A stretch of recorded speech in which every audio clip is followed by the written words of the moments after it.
Hello hi नमस्कार। Big F ची मी आहे आरजे पल्लवी। हेल्थ की बात बिग एफ के साथ या विशेष कार्यक्रमामध्ये तुमच्या सगळ्यांचं स्वागत आहे। कसं असतं, एखाद्याच्या मनाचा ठाव ठिकाणा जर जाणून घ्यायचा असेल तर तो मार्ग पोटातून जातो असं म्हटलं जातं। म्हणूनच आज गॅस्ट्रोसर्जन आपल्या भेटीला आलेले आहेत। पोटाचे अनेक विकार आहेत, आपल्याला दिसतं पण तेवढं पोट खूप क्लिष्ट आहे बरं का। म्हणजे अनेक गोष्टीतून पुढे जातं आणि आपल्याला योग्य ते मार्ग दाखवतं, जे दिसत नाही पण बरंच मोठं कार्य करत असतं। तर आज गॅस्ट्रोसर्जन डॉक्टर श्रीकांत माकम सर आपल्यासोबत आहेत। सर बिग एफ मध्ये मनापासून स्वागत आहे तुमचं। नमस्कार। सगळ्यात आधी मला तुम्हाला प्रश्न विचारायचा आहे की पोटांचे नेमके विकार किती आहेत आणि कसे आहेत, म्हणजे जे ज्ञात आहेत ते। तर आपल्या पोटाची जी सिस्टीम आहे किंवा आपण जे अन्न घेतो आणि त्यानंतर अन्न आपण खाल्ल्यानंतर आपल्या जठरात जाते, तिथून पचन होते आणि नंतर मलस्वरूपात बाहेर पडते। तर आपल्या तोंडापासून ते त्याचा एक्झिट होईपर्यंत जो मार्ग आहे तर तिथपर्यंत ही पचनसंस्था कार्यरत राहते। तर ह्या पोटाच्या आजारामध्ये हे जेवढे काही अवयव त्याच्यात असतात की अन्ननलिका आहे, जठर, छोटी आतडी, मोठी आतडी, तर ह्या सगळ्यांचे आजार येतात आणि त्याच्या संबंधित कार्य करणारे लिव्हर, पॅनक्रियाज आणि पित्ताशय आणि पित्तनलिका ह्याचे आजार हे सगळे पोटाच्या संदर्भात येतात। तर अन्ननलिकेमध्ये साधारणतः आपण ॲसिड रिफ्लक्समुळे म्हणा किंवा पित्ताच्या रिफ्लक्समुळे होणारा इसोफेजायटिस हा खूप कॉमन प्रॉब्लेम आहे, ज्याला आपण गॅस्ट्रो इसोफेजियल रिफ्लक्स डिसीज असंही म्हणतो, GERD। आणि त्याच्यामध्ये काही इन्फेक्शनमुळे सुद्धा इसोफेजायटिस होऊ शकतात आणि इसोफेगसमध्ये अल्सर होणे किंवा आपण काही अन्न खाताना, जेवण करताना काही वेगळी वस्तू काही पोटात गेली किंवा एखादा टोकदार वस्तू टोचला तर त्याच्यामुळे फॉरेन बॉडी इम्पॅक्शन होणे, त्याच्यामुळे इंजुरी होणे, काही वेळा अन्ननलिकेमध्ये गाठी होणे, अंतर्गत रक्तस्राव होणे, तर ह्या अन्ननलिकेचे अशा बरेच आजार राहतात। आणि जठराच्या संदर्भात की परत ॲसिडिटीमुळे गॅस्ट्रायटिसचा त्रास होणे म्हणजे जठराला सूज येणे, जठरात अल्सर तयार होणे ज्याला आपण गॅस्ट्रिक अल्सर असं म्हणतो, आणि बरेच दिवस असे ॲसिडिटीचा त्रास, अल्सरचा त्रास राहिल्यामुळे तिथे सावकाश एखाद्या गाठीची सुरुवात होते। मग ती एक साधारण स्वरूपाची गाठ असू शकते किंवा त्याला पॉलिप आपण असं म्हणतो, किंवा मग ती कॅन्सरची सुद्धा गाठ असू शकते। तर असे हे जठराचे विविध आजार आहेत। तसंच काही प्रमाणात अल्सरमध्ये म्हणा किंवा गाठींमध्ये म्हणा अंतर्गत रक्तस्राव होतात, मग अशा वेळेला परत रक्ताच्या उलट्या होणे किंवा संडासावाटे रक्त जाणे ह्या गोष्टी होऊ शकतात। कॉमनली आपण जठरामध्ये एच पायलोरी नावाचा एक बॅक्टेरिया हा आपल्या जठरामध्ये कॉमन म्हणून असतो, तर त्याच्या अतिरिक्त वाढीमुळे सुद्धा गॅस्ट्रायटिस होण्याचा प्रकार हे जास्त आहे। त्यानंतर छोट्या आतडींचे आजार, त्याच्यामध्ये सुद्धा इन्फेक्शनमुळे सूज येणे, त्या आतडींमध्ये अल्सर होणे आणि छोट्या आतडीमध्ये बऱ्यापैकी अन्नाचे पचनाची ही जी आहे प्रक्रिया होत असते, तर तिथे अन्नाच्या प्रक्रियेमध्ये मदत करणारे काही घटक असतात की त्याच्यामध्ये बॅक्टेरियासुद्धा असतात, तर त्याला आपण कॉमेन्झल्स म्हणतो। म्हणजे दीज आर पॅरासाइट्स जे आपल्यावरती अवलंबून असतात आणि आपण सुद्धा थोडंफार पचनासाठी त्या पॅरासाइट्सवरती अवलंबून असतो। मग त्यांच्यातील बदलामुळे होणारे आजार त्याला आपण स्मॉल इंटेस्टिनल बॅक्टेरियल ओव्हरग्रोथ, SIBO असं आपण म्हणतो, की साधारण भाषेत सांगायचं झाल्यास जेवल्यानंतर पोट फुगणे किंवा क्रॅम्प्स येणे ह्या गोष्टी ह्या बॅक्टेरियल ओव्हरग्रोथमुळे सुद्धा होऊ शकतात। आणि त्यानंतर मोठ्या आतड्यांचे आजार, त्याच्यामध्ये सुद्धा मोठ्या आतड्याचे इन्फेक्शन आले, अल्सर्स आले, ब्लिडिंग आले, आणि काही अनुवांशिक आजार असतात की ज्याला आता आपण इन्फ्लेमेटरी बाउल डिसीज असं आपण म्हणतो। मग ते एकतर अनुवांशिक किंवा काही लाईफस्टाईलच्या ज्या म्हणजे आपण वेस्टर्न पद्धतीची जी लाईफस्टाईल आहे, फास्ट फूडचं अतिरिक्त सेवन आहे, अशा गोष्टींमुळे सुद्धा हे इन्फ्लेमेटरी बाउल डिसीजचं प्रमाण अलीकडे वाढलेलं दिसून येतं, तर त्याला आपण अल्सरेटिव्ह कोलायटिस आणि क्रॉन्स डिसीज अशी नावं आहेत। आणि मोठ्या आतड्याच्या आजारांमध्ये म्हणजे इवन कॅन्सर होणे, तर खाली रेक्टमचा पार्ट असतो किंवा ॲनल कॅनल आपण ज्याला गुदद्वार म्हणतो, तर अगदी तिथे साध्या मूळव्याध, फिशर, पाईल्सच्या त्रासापासून ते कॅन्सरचा त्रास हे सुद्धा हल्ली खूप कॉमन हे झालेलं आहे. हे झाले अन्ननलिकेच्या बाबतीत. तर लिव्हरचे आजार म्हणजे आणखीन ह्या पचनसंस्थेतले घटक म्हणजे लिव्हर आहे, पॅनक्रियाज आहे, ज्याला आपण स्वादुपिंड म्हणतो, आणि पित्ताशय ज्याला आपण गॉल ब्लॅडर म्हणतो, आणि पित्तनलिका की ज्याला आपण कॉमन बाईल डक्ट असं आपण म्हणतो. तर ह्याच्यामध्ये सुद्धा इन्फेक्शन होणे, सूज येणे किंवा गाठी होणे किंवा इंटरनल ब्लिडिंग होणे, आणि सगळ्यात महत्त्वाचं म्हणजे जी आपली मद्यपानामुळे म्हणा किंवा धूम्रपानामुळे की एक्सेसिव्ह अल्कोहोलिक इंटेक किंवा ड्रिंकिंगमुळे आणि स्मोकिंगमुळे लिव्हरचे आजार आणि स्वादुपिंडाचे आजार हे खूप कॉमन आहेत. आणि बऱ्याचदा ह्यांच्यामध्ये असं असतं की there is no point of return असतो. म्हणजे आपण ड्रिंकिंग किंवा स्मोकिंगच्या आहारी इतके जातो की आतले झालेले बदल हे फार उशिरा लक्षात येतात. आणि जेव्हा हे लक्षात येतात मग तोपर्यंत फारच उशीर झालेला असतो आणि उपचार तिथून फारसे कामाला येत नाहीत. म्हणजे अगदी जेवढे काही अवयव त्याचं फंक्शनिंग शिल्लक आहे त्याला आपण मेंटेन करण्यासाठीच आपण उपचार देऊ शकतो. मग अगदी अल्टिमेट आता ह्याच्यामुळे की अल्कोहोलच्या अतिरिक्त सेवनामुळे लिव्हर खराब होण्याचं प्रमाण वाढलं आणि त्याच्या पाठोपाठ लिव्हर ट्रान्सप्लांटेशनचं प्रमाणसुद्धा त्यामुळेच वाढलेलं आहे. की एकदा हे लिव्हर जे का खराब झालं तर ते 70-80% खराब होईपर्यंत व्यवस्थित काम करतं, आणि तितकं खराब झाल्यानंतर मग त्याची लक्षणं दिसतात, तोपर्यंत फार उशिरा झालेला असतो. त्यामुळं आपल्याला त्या अवयवाला परत नीट करता येत नाही. अशा वेळेला मग तो अवयवच बदलायला लागतो. सर, आपल्या डोळ्याला खूप छान छान पदार्थ दिसतात आणि मग मोह आवरत नाही, मग तो आपण पोटात ढकलतो. पण पोटामध्ये अनेक अवयव काम करत असतात. तर आपल्या पोटात ज्यावेळेला अन्न जातं त्यावेळेला ते वेगवेगळ्या अवयवांमार्फत कसं काम करतं, थोडक्यात कसं सांगा?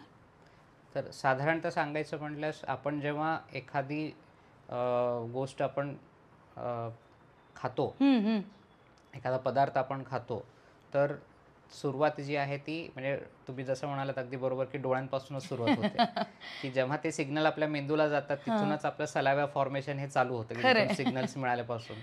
आणि ती आपली जी लाळ तयार होते ती पचनासाठीच ती असते, की त्याच्यामध्ये सुद्धा काही एन्झाईम्स असतात. जेव्हा आपण व्यवस्थितरित्या चावतो तर काही अंशतः पचन हे तोंडातच जे आहे की आपल्या ओरल कॅव्हिटीमध्ये हे सुरू होते. त्याच्यानंतर आपण अन्न जे आहे ते आपल्या घशातून जे आहे आपण खाली अन्ननलिकेमध्ये ढकलतो. तर घशामध्ये अन्ननलिका आणि श्वासनलिका ह्या एकाला एक अशा लागून असतात. तर निसर्गाने म्हणा ते इतकी छान सिस्टीम केलेली आहे की तुम्ही गिळताना जो आहे एक एपिग्लॉटिस आपण म्हणतो, तर पडजीभ जी असते तर ती श्वासनलिकेला कव्हर करते आणि त्याच्यामुळे श्वासनलिकेमध्ये काही अन्नाचे कण जात नाही, ते डायरेक्ट अन्ननलिकेत जातात. जेव्हा आपण घाई गडबडीत जेवतो मग अशा वेळेला एखादा अन्नाचा कण श्वासनलिकेत अडकला तर आपल्याला तो ठसका बसतो. बरोबर. तर त्याला आपण ॲस्पिरेशन म्हणतो. तर ते होऊ नये म्हणून निसर्गाने खूप छान ती सिस्टीम केलेली आहे. तर अशा अन्ननलिकेत जेव्हा हे जो फूड बोलस जो आहे तो अन्ननलिकेत गेल्यानंतर अन्ननलिकेचे स्नायू त्याच्या पेरिस्टाल्सिसच्या मुवमेंटने हे व्यवस्थितरित्या खाली जठरात ढकलतात आणि तो अन्नाचा गोळा पोटात जठरात गेल्यानंतर असे पाठोपाठ गेल्यानंतर तिथं हे काही तासांसाठी तिथे थांबतात. आणि जठरामध्ये जठर हा एक प्रकारे गोलाकार आपला अवयव आहे की त्याची कॅपॅसिटी ही साधारणतः एखादी 500 ml ते 1 लिटरपर्यंत असते.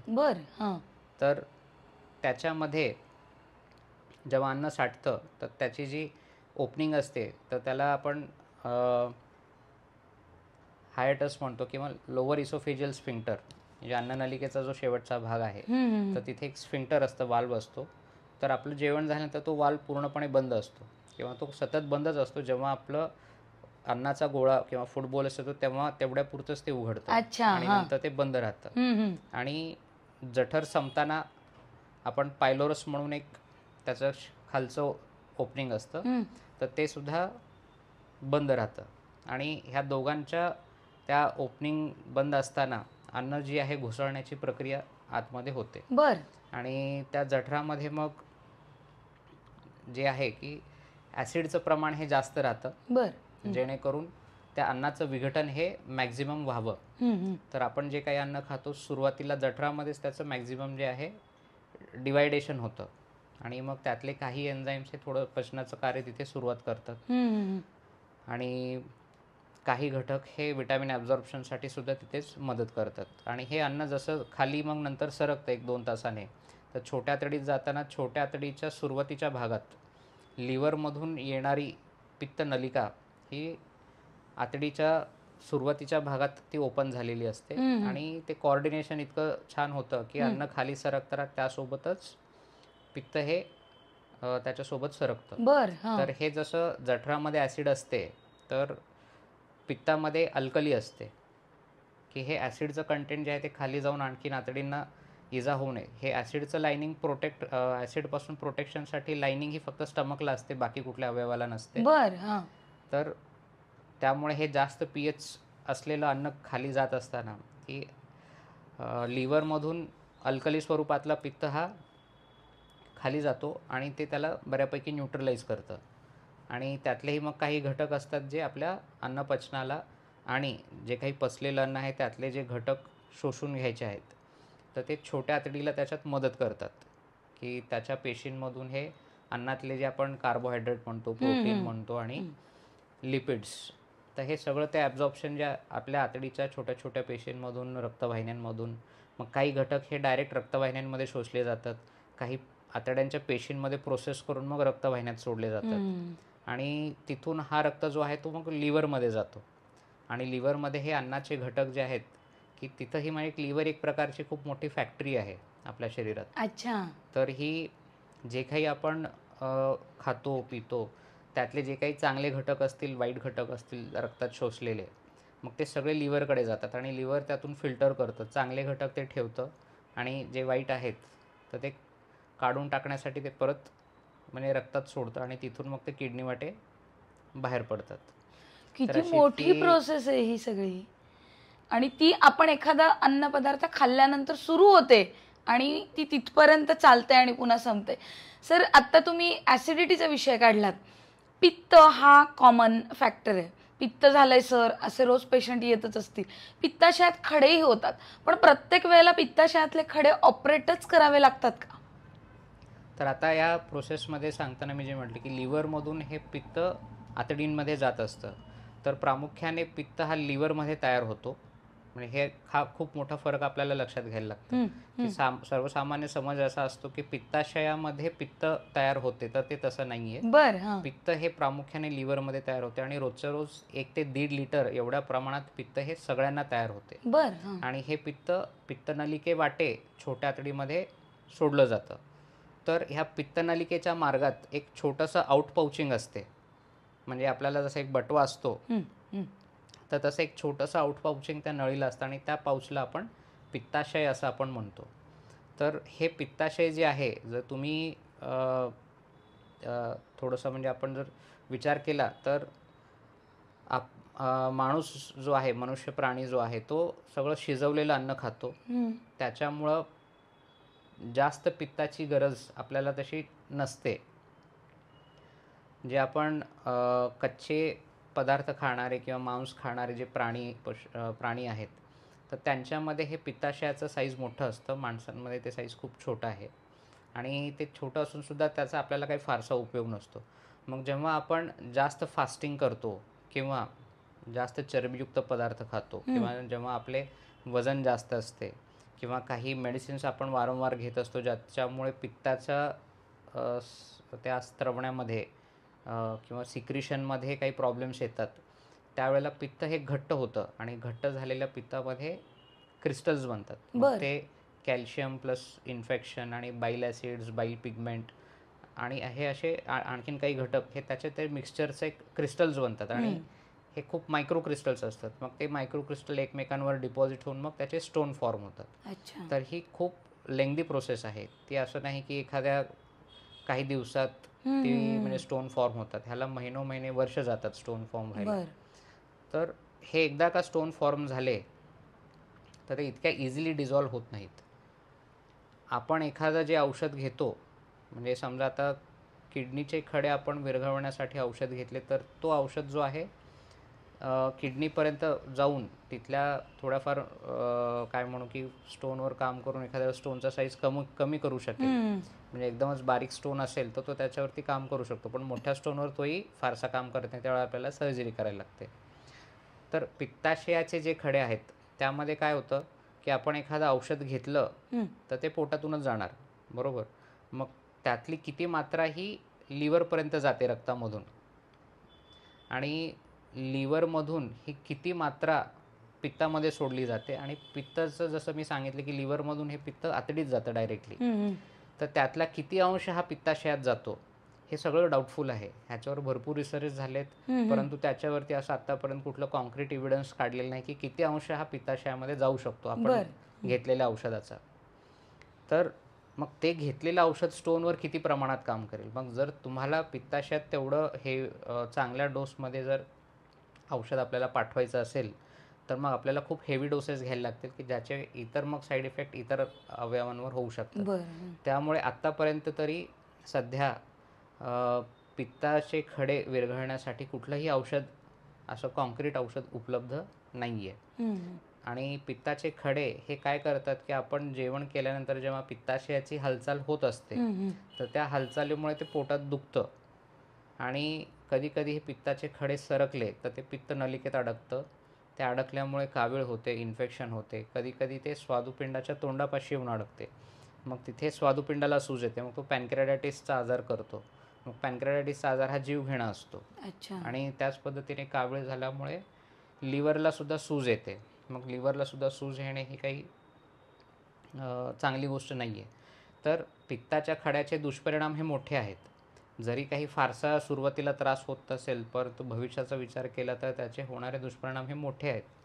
त्यामुळे आम्ही जनरली पित्ताचे खडे झाल्यास ऑपरेशनचाच आम्ही सल्ला देतो. सर, कावीळ ही कॉमन आहे, पण ॲक्च्युली तुम्हाला सांगू की समाजामध्ये एवढे मिथ आहेत याबद्दल की प्रत्येकजण काही ना काहीतरी या काविळीबद्दल सांगत असतो. कावीळ झाल्यानंतर डॉक्टरांचा सल्ला घेणं कमी आणि कुठेतरी जाऊन औषध घे हे प्रकार चाललेले असतात. मला तुम्हाला विचारायचं, कावीळ म्हणजे नेमकं काय आणि याचे काही प्रकार असतात का? नक्कीच. तर कावीळ म्हणजे सर्वसामान्यतः की आपले डोळे पांढरे दिसणे, जीभ पांढरी होणे. तर नक्कीच काविळीचे हे वेगवेगळे प्रकार असतात. तर शक्यतो की सर्वसामान्यतः जो समज आहे की कावीळ जी असते की डोळे पिवळे होणे, जीभ पिवळी होणे, आणि नखं पिवळी होणे, आणि लघवी ही पिवळी होणे. तर हा जो आहे तो मेन काविळीचाच प्रकार आहे. ह्याच्यामध्ये आपल्या रक्तातलं बिलिरुबिन वाढतं. तर हे बिलिरुबिन वाढण्यामागे कारणं बरीच असू शकतात. मग मुख्यतः याच्यात 2 कारणं असतात, डायरेक्ट आणि इनडायरेक्ट. मग त्याला आम्ही डायरेक्ट जॉन्डिस किंवा इनडायरेक्ट जॉन्डिस असं आपण म्हणतो. तर डायरेक्ट जॉन्डिस हा जो प्रकार आहे तर त्याच्यामध्ये जे बिलिरुबिनचे घटक वाढतात तर ते कॉन्जुगेटेड बिलिरुबिन असं आपण म्हणतो. तर ते पित्त, जे पित्ताचं सिक्रिशन होतं त्यातल्या मार्गातल्या अडथळ्यांमुळं हे डायरेक्ट जॉन्डिस जे आहे ते होतं. मग त्याचे उदाहरणं जी आहेत की पित्ताचे खडे होणे, किंवा पित्तनलिकेमध्ये गाठी तयार होणे, किंवा पित्ताशयाचे कॅन्सर होणे, आणि काही इन्फेक्शनमध्ये म्हणा की काही आणि पॅनक्रेटायटिस की जो आजार आहे की त्याच्यामध्ये स्वादुपिंडाला सूज आल्यामुळे पित्तनलिकेचा रस्ता बंद होतो. मग त्याच्यामध्ये सुद्धा ही डायरेक्ट जॉन्डिस होते. आणि इनडायरेक्ट जॉन्डिस ही लिव्हरला इन्फेक्शन झाल्यामुळे, किंवा काही रक्तदोषामुळे, आणि आपल्या शरीरामध्ये स्प्लीन नावाचा एक अवयव असतो त्यातल्या काही दोषांमुळे हे इनडायरेक्ट जॉन्डिस होऊ शकतं. मग हिपॅटायटिस ए, हिपॅटायटिस बी, सी ह्याचे जे इन्फेक्शन असतात ह्याच्यामध्ये शक्यतो इनडायरेक्ट जॉन्डिस हा वाढतो. तर आपण जेव्हा एखादा लिव्हर फंक्शन टेस्टचा रिपोर्ट बघतो तर त्याच्यामध्ये बिलिरुबिनमध्ये 2 कंपोनंट असतात, डायरेक्ट बिलिरुबिन आणि इनडायरेक्ट बिलिरुबिन. तर बिलिरुबिन वाढणे म्हणजे जॉन्डिस होणे. मग तर वैद्यकशास्त्राप्रमाणे जॉन्डिसची व्याख्या करायची झाल्यास जेव्हा बिलिरुबिनची मात्रा ही 2.5 पेक्षा जास्त होते तर त्याला आपण कावीळ झाली असं आपण म्हणतो. कावीळ पूर्णपणे बरी होऊ शकते का? नक्कीच. तर काविळीच्या ज्या काही आजार आहेत तर साधारणपणे कॉमन जे आजार असतात, इन्फेक्शन आहेत, सूज आहे किंवा खडे आहेत, तर ह्यातली कावीळ ही 100% कमी होत असते. काही आजार अवघड असू शकतात की जसे की ड्रिंकिंग केल्यामुळे पूर्ण लिव्हर फेल झालंय किंवा काही कॅन्सरचे आजार आहेत, मग अशामध्ये हे कावीळ कमी होण्याची शक्यता नसते. Depends on situation, depends on आजार, ज्या गोष्टी तर आहेत. सर्वसामान्यतः आपण जेवढ्या काही आजार बघतो त्यामध्ये कावीळ ही कमी होऊ शकते. म्हणजे ह्याच्याबद्दल आपण भीती बाळगायचं कारण नाही. काही अवघड आजार असतात की मग त्या एक्स्ट्रीम स्टेजमध्ये दिसून येतात. मग त्याबद्दल इथे आपण म्हणजे आपण कॉमेंट करू शकत नाही की. अच्छा. त्यानंतर एक कॉमन आजार आहे की अपेंडिक्स. अपेंडिक्स म्हणजे नेमकं काय? खूप वेळेला असं होतं की तो अपेंडिक्स पोटातच फुटला जातो आणि त्यावेळेला ऑपरेट करायला इमर्जन्सी लागते. तर अपेंडिक्स म्हणजे काय आणि ही सिच्युएशन येऊ शकते का? तर अपेंडिक्स जो एक आपल्या शरीरातला तसा अवयवच आहे. बऱ्याचदा असा समज असतो की अपेंडिक्सचा त्रास होतोय म्हणजे हे काहीतरी बाहेरून एखादा किडा आलाय किंवा बाहेरून काहीतरी त्रास सुरू झालाय किंवा काही खाण्यापिण्यातून तो आलाय, तो तसा प्रकार नाही आहे. अपेंडिक्स हा आपल्या छोट्या आतडी आणि मोठ्या आतडीमध्ये त्याच्या जॉईंटच्या इथे असणारा एक एक्स्ट्रा ऑर्गन आहे. बरं. जसं आपण एखादं पुस्तक संपल्यानंतर शेवटी असतं ना अपेंडिक्स म्हणून असतं की ते तुमचे हे राहतात की रेफरन्सेस, ॲडिशनल काही अच्छा, अच्छा, अच्छा. इन्फॉर्मेशन असेल तर ते हे थोडंसं एक्स्ट्रा पार्ट आहे आपला बर बर बर. अपेंडिक्स. तर नॅचरली ह्याचं जे ओपनिंग असतं ते बंद राहते, पण काही कारणांमुळे की वेळी अवेळी जेवण, पोट साफ न होणे ह्याच्यामुळे त्याचं ओपनिंग जर उघडलं तर अशा वेळेला संडासचे कण किंवा आपण काय म्हणू शौचाचे कण हे त्याच्यात रुततात. बर. आणि ते रुतल्यामुळे तिथे इन्फेक्शन सुरू होतं आणि हे इन्फेक्शन वारंवार झाल्यामुळं तिथं सूज बऱ्यापैकी येते, पू भरतो आणि जर आपण दुर्लक्ष केलं तर तो जसा आपण एखादा बेंड फुटतो की स्किनवर बेंड झाला आणि तो फुटला, सेम त्याच पद्धतीने अपेंडिक्समध्ये पू भरलेला असतो आणि तो एक सर्टन प्रेशर पॉईंटच्या लिमिटचा क्रॉस झाला की तो फुटतो. मग त्यावेळेला ऑपरेटच करावं लागतं? तर साधारणतः अपेंडिक्सची जी सूज असते म्हणजे नॉर्मली अपेंडिक्सची साईज म्हणजे लहानांपासून ते मोठ्यापर्यंत आपण एक 4 mm ते 6 mm एक ती लिमिट असते की त्याचं डायमीटर. मग आपण हे सोनोग्राफीद्वारे असेस करतो की जेव्हा हे 6 mm ते 10 mm पर्यंत असतं, साधारणतः आम्ही ते इंजेक्शनवरती किंवा आपण म्हणून अँटीबायोटिक्सवरती आपण कंट्रोल करायचा किंवा ट्रीट करायचा आपण प्रयत्न करतो. त्याहीपेक्षा ते जास्त असेल आणि मेडिसिनचा काही त्याच्यावरती उपयोग होत नाही, त्रास वाढत चालला आहे, तर अशा वेळी आपण सर्जरीचा सल्ला देतो. आणि बऱ्याचदा 2-3 वेळा एपिसोड येऊन गेला असेल तर मग इरिस्पेक्टिव्ह ऑफ साईज आपण ऑपरेशनचा सल्ला देतो. आणि कधीकधी अपेंडिक्समध्ये हे शौचाचे कण अडकून अडकून तिथे खडे बनतात आणि ते खडे सोनोग्राफीमध्ये म्हणा किंवा सी टी स्कॅनमध्ये स्पष्ट दिसतात की खडे आहेत. मग अशा वेळेला सुद्धा आम्ही ऑपरेशनचा सल्ला देतो, कारण हे परत कधी ना कधी त्रास होणारच असतो. मग अशा वेळेला तो फुटेपर्यंत आपण ते वाट पाहायची नाही, त्याच्या आधी केलेलं कधी बरं असतं. बरेच पेशंट आम्ही हे अपेंडिक्स फुटल्यानंतरच आम्ही ऑपरेशन करतो, मग त्यावेळेला पेशंटला आणि डॉक्टरांनाही तेवढाच त्रास होतो. साधारणपणे या अपेंडिक्सची लक्षणं काय दिसतात सर? तर अपेंडिक्समध्ये जो त्रास होतो तर अपेंडिक्सचं एक कॉन्स्टंट लोकेशन असतं की पोटाच्या उजव्या बाजूला खालच्या भागात. बर. तर ते एक कॉन्स्टंट लोकेशन आहे. तर त्या भागात हे दुखणं सुरू होतं. कधी कधी हे बेंबीपासून सुरू होतं आणि नंतर मग त्या भागात दुखतं. त्याला आपण रेफर्ड पेन म्हणतो. म्हणजे तिथे कॉमन नर्व सप्लाय असल्यामुळे थोडंसं आधी ते किंवा बेंबीच्या इथे दुखतं आणि मग नंतर उजव्या बाजूला दुखायला लागतं. मग हे दुखण्यासोबत मळमळ होणे, उलटी होणे आणि ताप येणे. बर. तर ह्या 3 गोष्टी ज्या आहेत तर ह्या आम्ही कन्सिडर करतो की पोटात दुखणे, उलटी होणे आणि ताप येणे ह्या 3 गोष्टी जर असतील तर अपेंडिक्स असण्याची शक्यता असते. आणि त्याच वेळेला मग ॲडिशनल फाइंडिंग आपण काय बघतो, रक्त तपासण्यांमध्ये पांढऱ्या पेशी वाढल्या आहेत का आणि सोनोग्राफीमध्ये मग अपेंडिक्सला सूज आहे का हे आपण कन्फर्म करतो. म्हणजे असे सिम्पटम्स दिसले तर डॉक्टरांचा सल्ला घ्या आणि जाणून घ्या की तुम्हाला आजार कुठला आहे नेमका. नक्की. तरुणांमध्ये सध्या हर्निया हा आजार वाढतोय, मग काय कारण आहे? हर्निया म्हणजे नेमकं काय आहे?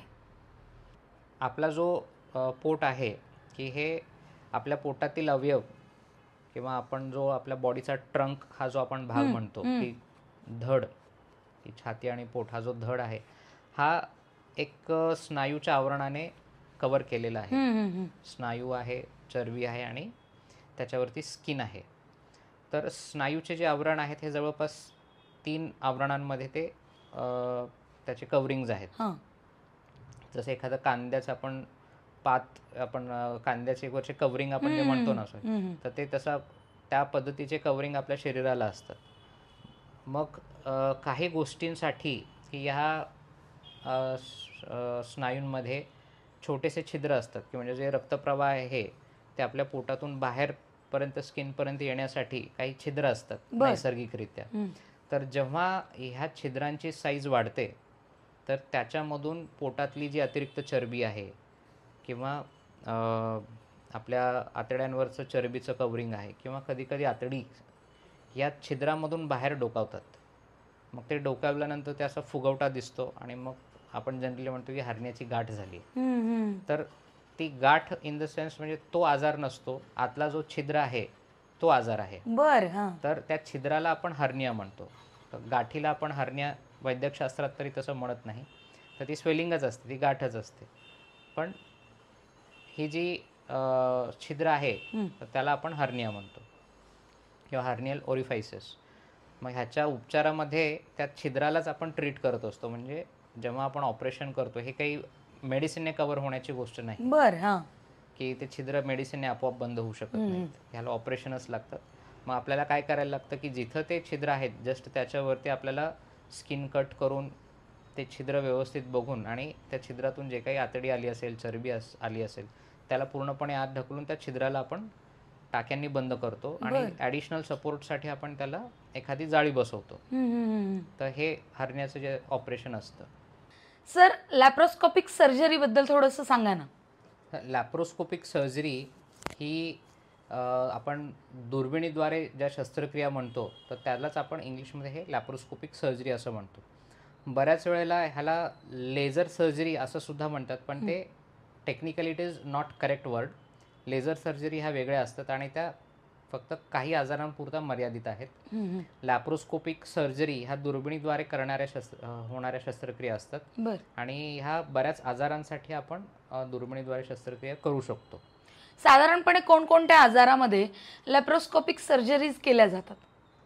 लॅप्रोस्कोपिक सर्जरीमध्ये आपण बेंबीच्या जवळ एक छोटंसं छिद्र घेतो आणि त्यातून कार्बन डायऑक्साईडची हवा जी आहे बारीक निडलने आपण पोटामध्ये सोडतो आणि त्याच्याने काय पोटात गॅस भरून पोट फुगते आणि मग त्या छिद्रातूनच आपण दुर्बीण टाकतो आणि मग त्या पोटात जेव्हा गॅस भरते आणि बऱ्यापैकी जागा होते, मग त्या दुर्बिणी टाकल्यानंतर आतले जे आपले अवयव आहेत की लिव्हर, स्प्लीन, जठर, छोटी आतडी, मोठी आतडी आणि फिमेल्समध्ये, स्त्रियांमध्ये गर्भपिशवी आणि अंडकोश, ह्या सर्व गोष्टी अगदी व्यवस्थितरित्या त्याच्यातून दिसतात.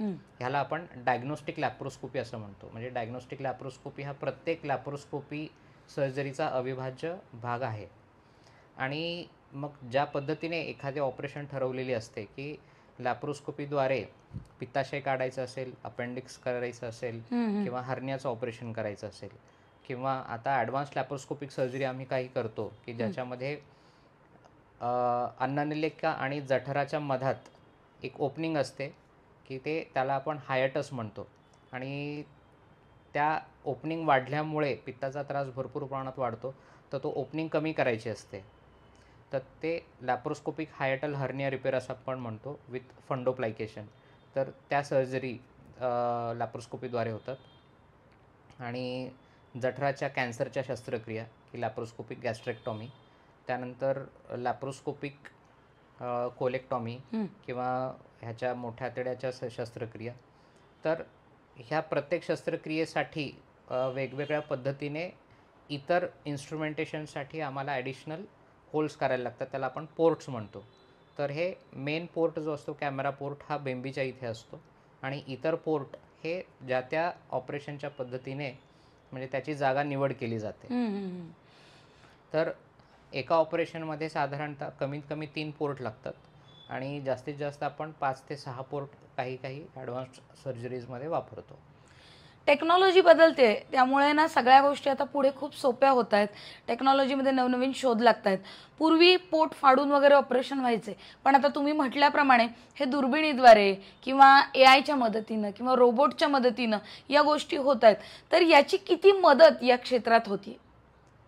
तर आता रोबोटिक सर्जरी जो आहे, तर ही आत्तासुद्धा ही कम्प्लिटली रोबोटिक नाही आहे. ह्याच्यामध्ये ऑलमोस्ट ह्युमन असिस्टन्स हा मॅन्डेटरीच आहे. विदाऊट ह्युमन असिस्टन्स ह्या रोबोटिक सर्जरी होत नाहीत. बरोबर. फक्त ह्याला रोबोटिक का म्हणायचं, तर ऑपरेट करणारा सर्जन हा पेशंटपासून दूर बसलेला असतो. म्हणजे तो एका कन्सोलवर, जसा एक व्हिडिओ गेमचा कन्सोल असतो, त्याचा स्वतःचा कम्प्युटर आहे, डेस्कटॉप आहे, तो त्याच्यावर बसलेला असतो आणि तिथे जॉयस्टिक्स असतात. तर आणि इन्स्ट्रुमेंटेशन जे ते सगळे पेशंटवर अटॅच केलेले असतात. मग हे 3D जे आहे प्रोग्रामिंगने, तर सर्जनचा जो ऑपरेशनसाठीचा व्ह्यू आहे तो इन्हान्स केला जातो. त्याचे एक्स्ट्रा मुवमेंट हे कमी केले जातात आणि प्रिसाईज मुवमेंट्स ह्या मशीनद्वारे मिळतात. म्हणून हे रोबोटिक असिस्टेड सर्जरी असं आपल्याला म्हणता येईल. तर ह्या लॅप्रोस्कोपी सर्जरी आता मी जितक्या काही सांगितल्या, ह्या सर्व सर्जरी ह्या हल्ली रोबोटिकने होतात. आणि अगदी ॲडव्हान्स काही आणखीन सर्जरी, की लिव्हर रिसेक्शन म्हणा किंवा लिव्हर कट करणे, नेफ्रेक्टॉमी म्हणा, किडनीचे ऑपरेशन आणि सर्व प्रकारच्या कॅन्सरचे ऑपरेशन, अगदी अन्ननलिकेचे, फुफ्फुसांचे आणि आता अगदी हार्टचे ऑपरेशनसुद्धा हे रोबोटिकने केले जात आहेत. तर येत्या काही दशकांमध्ये म्हणजे बऱ्यापैकी रोबोटिक शस्त्रक्रिया ही सर्वसामान्य होणार आहे. अगदी सगळ्यांच्या जवळचा विषय आहे हा. फॅटी लिव्हर म्हणजे काय आणि कशा कशानं हे फॅटी लिव्हर होऊ शकतं? आपल्या लिव्हरमध्ये साधारणतः आपल्या लिव्हरचं वजन हे 1 ते 1.5 किलो एवढं राहतं. आणि त्याच्यामध्ये काही अंश हे चरबीचं प्रमाण असतं, सगळ्यांमध्येच नॉर्मली राहते. जेव्हा आपल्या जेवणामध्ये किंवा आपल्या आहारामध्ये फॅटी फूड म्हणजे आपण जे म्हणू की तेलकट आणि तूप, मसालेदार, तेलकट वगैरे, मसालेदार नाही, तेलकट, तेल, तूप, लोणी, म्हणजे हे जे फॅटी फूड्स आहेत, तळलेले पदार्थ, ह्यांचा समावेश जेव्हा जास्त होतो, तर त्यावेळेला अतिरिक्त फॅट जे आहे हे लिव्हरमध्ये स्टोअर केलं जातं. म्हणजे लिव्हर हे आपल्या शरीराचा एक पॉवर हाऊस आहे, की जे काही आपण एक्स्ट्रा काही जेवतो, मग हे आपण आपल्या चवीसाठी म्हणून जेवतो, परंतु त्याचा एक्स्ट्रा लोड जो काही असतो शरीरावरती तो सगळा लिव्हरवर जातो. आणि हे एक्स्ट्रा डिपॉझिट झालेल्या फॅटमुळे लिव्हरमध्ये काही बदल घडतात आणि ते नकोसे बदल असतात. तर त्याला आपण फॅटी लिव्हर डिसीज असं आपण म्हणतो. हा पूर्णपणे बरा होऊ शकतो?